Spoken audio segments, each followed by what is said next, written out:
En juillet, 3 jeunes de l'association Latitude Cirque font un dernier spectacle à la place du marché avant de s'envoler pour intégrer les grandes écoles de cirque en métropole et à Montréal.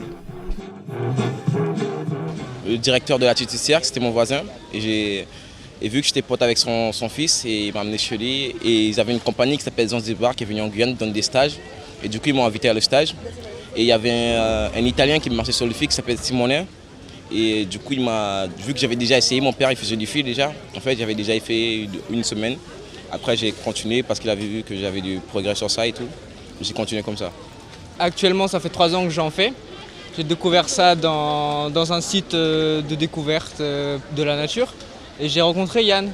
Yann qui m'a invité à aller à la salle, à ses entraînements. À l'époque, il faisait des spectacles. Je l'ai rencontré, je l'ai vu sur scène, il faisait des spectacles encore. Et ça m'a donné l'envie de faire, je suis allé découvrir et voilà. Alors d'abord j'ai commencé à faire du cirque à Mana. C'était des petits cours de cirque qui se passaient tous les mercredis pendant 2 heures où on était un petit groupe de 3, 4, 5 environ. C'était vraiment des petits stages. Et puis à un moment, Yann il m'a demandé si je voulais pas faire un peu plus parce qu'il a vu que j'avais un peu des facilités en jonglage. Donc ensuite il m'a proposé de venir à Saint-Laurent où j'ai continué le cirque pendant 3 ans avec lui, où j'ai commencé à faire des stages avec des gens qui viennent de France, exprès pour nous.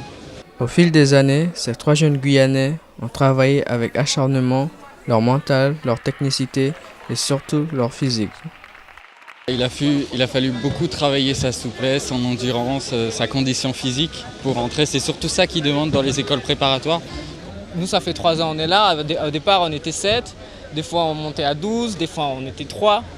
Et c'était toujours les mêmes. C'était ceux qui persévéraient, ceux qui voulaient vraiment faire ce qu'ils étaient en train de faire. C'est juste l'ambition et l'envie de vouloir faire que des portes s'ouvrent à nous et qu'on y va, quoi. Il faut y croire, quoi. Sinon si je ne crois pas, c'est mort, quoi. Il faut y croire juste. Il faut s'entraîner et tout, il faut être le meilleur, il faut y aller, quoi. Les différents établissements du cirque accueilleront les jeunes Guyanais à se former à l'échelle mondiale. Une opportunité énorme pour ces jeunes artistes. L'école de Montréal, c'est en termes de technique, de diplôme, c'est le plus grande école de cirque au monde, quoi. Les plus réputées entre les écoles de France et voilà, quoi.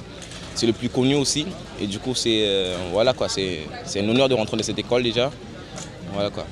Et moi, mon parcours, c'est de rentrer au Cirque du Soleil. Et du coup, si je voulais rentrer au Cirque du Soleil, il fallait que je passe par Montréal de toute façon. Le but, c'est de finir artiste. Ensuite, d'intégrer des compagnies, de faire des festivals, de voyager. Et surtout de faire des rencontres aussi parce que c'est un grand réseau d'artistes sur lequel on va partager tout le temps, il n'y a que ça à faire.